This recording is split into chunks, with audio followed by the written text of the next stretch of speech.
What's up, everybody, and welcome to another video of Beyond the Beach. I'm Martino. Oh, you're Sabrina.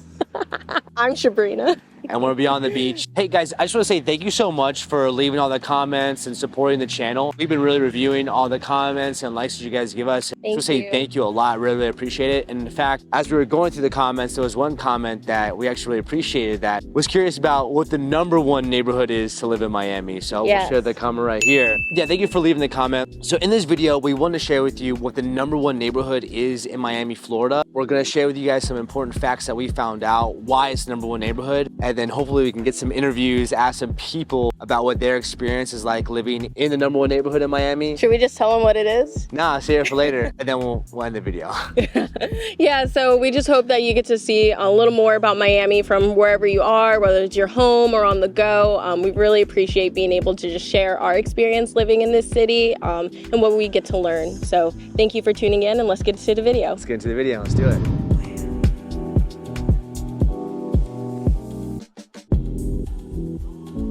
Jump into the interviews, I want to share a few data points that we found from niche.com, who named Pinecrest as the best place to live in Miami as of this year, 2023. From our source, they listed how much the homes cost in the area, the median income amongst individuals that live here, and then also why is voted #1 place to live in Miami. So Niche said the median house value of Pinecrest is $937,600. 81% of the residents here in Pinecrest own a home, while 19% rent. Some stats of why it's voted #1 in Miami is for low crime rates, high-ranking schools, the suburban feel, and there's plenty of parks and playground, and then the average income in the area. So niche.com said that the median income amongst the residents of Pinecrest was $166,801. This is an area where a lot of people settle down and kind of get away from the noise of Miami without being too far.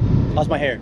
Yeah. Josh, you have great energy, man. Thank you. Man, how long have you been living in Miami for? Born and raised. My family came from Cuba and Spain, and born and raised here, 30 years. That's so cool. So we're doing, I don't know if you know this, but Pinecrest and Miami were ranked, well, South Miami were ranked #1, a neighborhood in Florida. Okay. Do you live here? I believe it. Yeah, I live right down the street. Yeah. And what do you think? Do you like living here in this area? So the cool thing is I see it's a lot more walking than what Miami's usually about. You're usually traffic, and here in South Miami, I just been walking, got some nice chocolate mousse. My wife actually, her extra gig is doing IVs right down the street. Oh, snap. Yeah, if you guys ever want IVs, a drip bar right there. But sushi, like whatever I want, it's all walking distance. You know, it's something that's not natural in Miami as a whole. But South Miami in specific, you can just walk anywhere you want. Is it affordable to live here? Like, what do you think? Like, yeah, so it depends. So rent is actually cheaper right now than Dayland down the street or the Gables, and like there's hidden gems. You just have to be willing to look for them. It's definitely under market value in some of these spots. I was gonna ask you, have you lived in other places in Miami besides? Okay, and how does this place? Probably like 20 times my whole life. I come from a separate home, so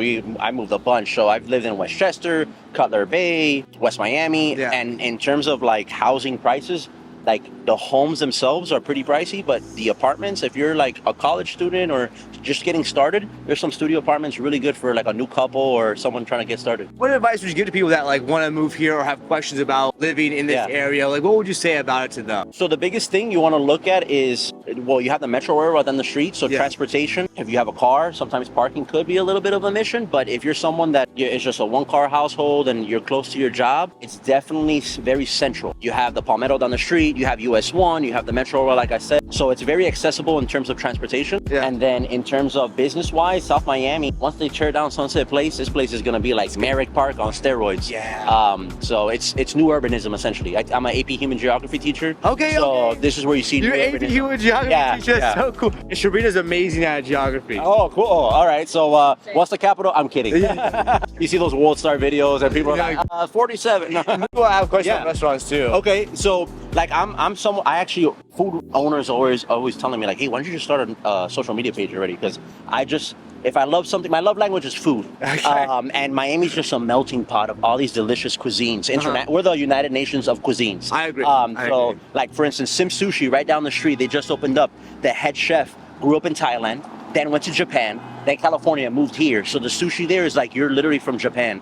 And they got great lunch specials and even happy hour where it's like $6 sushi rolls. And you're like, what? And from a guy who learned in Japan, out of hand. Casa Cuba right here, right behind you is phenomenal Cuban food. But like there's little hidden gems. The pasta mia right across the street, they're from Italy. So they're like making the dough, and there's the husband and wife there. So that's why I told my wife, if we ever want to try like good food, we gotta go to the actual country of origin, because we have so many international natives here that are like, they brought the formula from their country here, and it's just so good. So like you have also right down the street another Japanese restaurant, Yako. I believe so. You're sitting on the floor, and the people there, they're speaking Japanese. So you're like, oh, this is legit. Yeah. And just like that, like I just got this chocolate mousse from Garcia Navet. If you like chocolate mousse, absolutely like.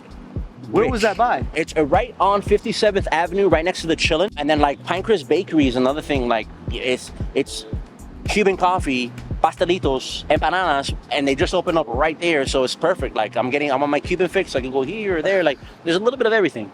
And then Dude, you're making me hungry right now. No, and then like I said, like if you party too much and you drink a little bit too much on happy hour, one of these places, like you go to the drip bar and you get an IV. Yeah. Get you rejuvenated. You drink more. Yes. You never gotta leave. I just got married, so this is like the the freshman 15. Though it's the honeymoon 30. Congratulations. Tell me that in a few years. Yeah, no. Thank you so much. No, of course. I appreciate your time. That was amazing. So we would agree that Pinecrest is the best place to live in Miami. We actually lived nearby in South Miami last year, and we would say that experience in total was probably our best year living in Miami. Just being able to see the difference of lifestyle from the city or like the busy city life where we lived in Durrell and Fontainebleau to where we were in South Miami and Pinecrest. It was just phenomenal. Like as Josh mentioned, you're able to walk. I mean, you're kind of scared to walk or bike, to be honest, because the driving is a little intense. Drive is intense here in Miami. Another thing to mention is that the lush greenery around, it encouraged you to walk around. Just a lot of tree-lined streets, beautiful flowers, and just how everyone took care of the land in the neighborhood was really beautiful. So once again, thank you guys so much for watching this video. Please, we really appreciate your feedback. We want to know if you guys like the content that we're putting out, what we should change, if there's anything we should do differently. Our goal is to make great content, great video for you guys. Yeah. Something we're really passionate about. So true. Thank you for your feedback. I see some of you guys commenting, and I love it. I look through them. Really appreciate your comments. Yeah, and please keep commenting what you want to see from us or where you want to learn about our stories as well. We're really just thankful for your appreciation for our channel, and we're just excited to keep growing together. So thank you for watching Beyond the Beach today. I hope you learned something new about Pinecrest. I hope when you come to visit Miami that you try and separate from the party a bit and kind of see what Miami's all about. Thank you all, and just remember, there's always more beyond the beach.